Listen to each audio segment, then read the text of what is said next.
Hey guys, it's Eric from Hong Kong based in Germany. I have been investing since I was 17 years old, almost 20 years. I invest in all sorts of stuff, mutual funds, stocks, bonds, CFDs, options, you name it. Today I'm going to talk about Alibaba, why you should sell it now. Most YouTubers will tell you, there's a growth potential, 30% or whatever, and there's a relatively low PE ratio compared with other companies. I mean, these are all valuable reasons, but I will tell you the most important factors that actually matter. Government policies, politics, and US sanctions. The first one is government policy. Maybe you recall last year there was some news about Ant Financial. So what happened to Ant Financial? Ant Financial is actually a subsidiary of Alibaba, and it was intended to have an IPO, initial public offering, in November. But it was called off literally the day before the listing. So what actually happened? So the story goes back to 24th of October when Jack Ma, the founder of Alibaba, made some comments against the regulators in China. So basically he was criticizing them for being too conservative. Everything seemed fine by then because the IPO went pretty well. Even by the 30th of October, when the IPO subscription closed, collected more than $3 trillion of subscription. Well, that sounds really good, right? Well, certainly IPO of such size will not happen overnight. There must be a lot of due diligence, regulatory approvals from both Hong Kong and mainland Chinese authorities. This kind of work would take years. So obviously there was a change of mind from the highest level in the Chinese government that suddenly called this to a halt.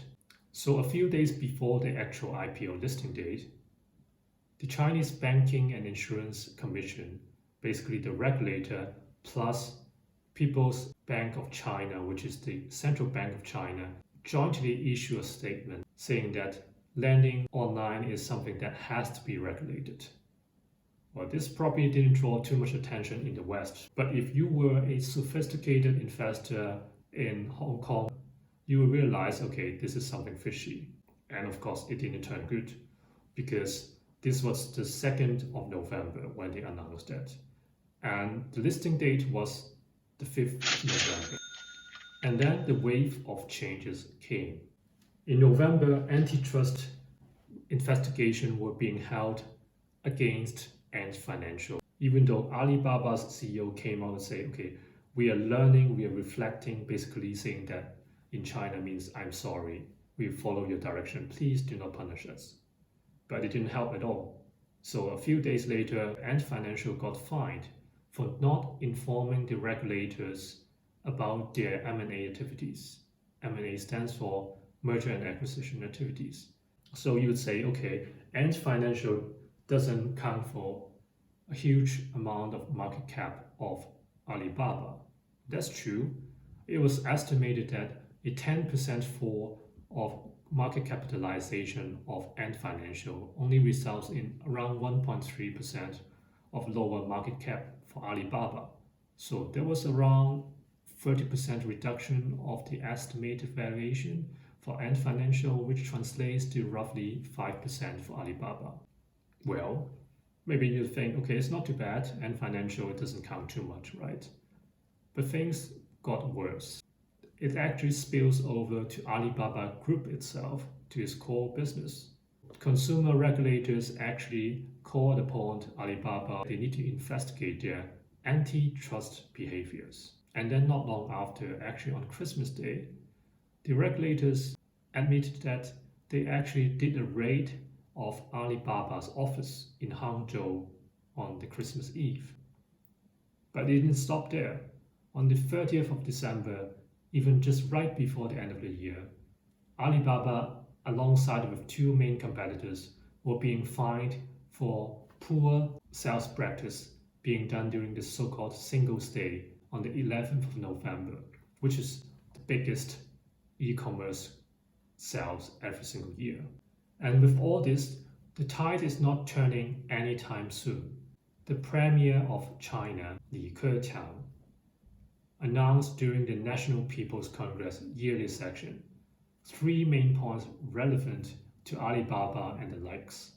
First point, they see the need to reduce the fees by the platforms charged on small businesses because their models are B2B, right?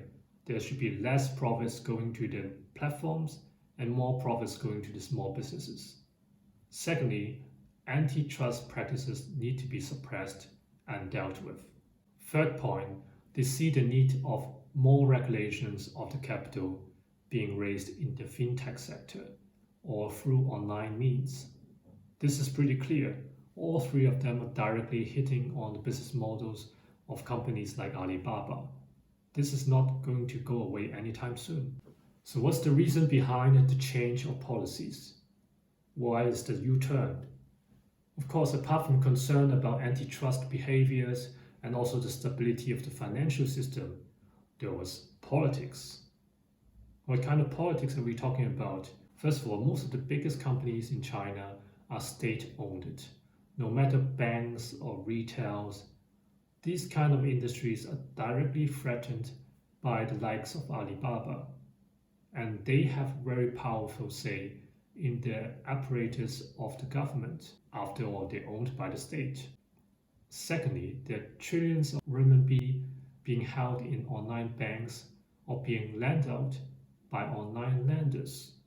And they are controlled mainly by Tencent and Alibaba that deemed to be too powerful for the government to control. Imagine you have all the big data about the behavior of the people, the credit score of the people, what they buy, what they eat, where they travel to, this kind of data.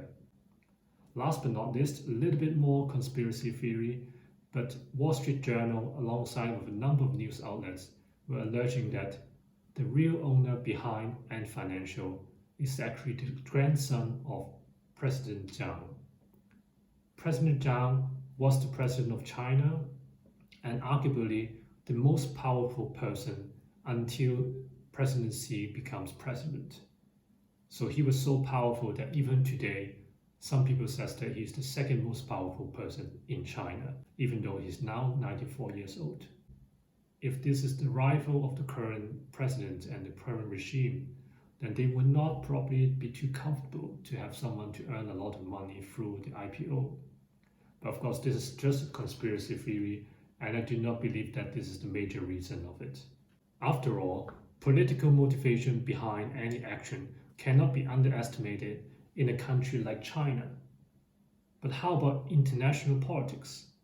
US sanction. Before Joe Biden became president, Donald Trump actually wanted to put Alibaba on the sanction list, but was being rejected because it's too controversial. So even Donald Trump is gone, there's still some flashpoint that could potentially got Alibaba trapped in sanctions. One of the projects, for example, introduced by the Chinese government, they want better division of labor and focus. So Baidu is being assigned to focus on autonomous driving. Tencent is being assigned to focus on digital health. And what for Alibaba? Smart city. So what does smart city mean? You probably heard about the concern about privacy with all the CCTVs and monitoring of people staying in bigger cities in China. In the new smart cities, it's unavoidable that there will be a lot of measuring, big data collection. Plus, there was some reporting claiming that Alibaba is using its AI technology for image recognition to actually recognize the image of the Muslim minorities in Xinjiang province. So this kind of controversial technologies and usage could potentially land Alibaba into the path of sanction. Even though that since Joe Biden becomes president of the United States, the chance of getting this kind of sanction, especially on big companies like Alibaba, which is more or less private company rather than, very closely related to the army or the military. But there is still slight chance when the tension becomes higher between the US and China that it might fall into the trap. Hopefully not, but there is a chance. And the consequences could be devastating. For example, Russia Aluminium, which is listed in Hong Kong, it saw 70% of evaporation of the market capitalization. And you can also see many examples from the Chinese firms which are listed in Hong Kong and being sanctioned by the US for links to the military in China. And the decline of stock price of those companies were just brutal. In conclusion, there's an overwhelming evidence that there's a change of tide regarding the policies by the government towards the companies like Alibaba, especially on Ant Financial and also in e-commerce.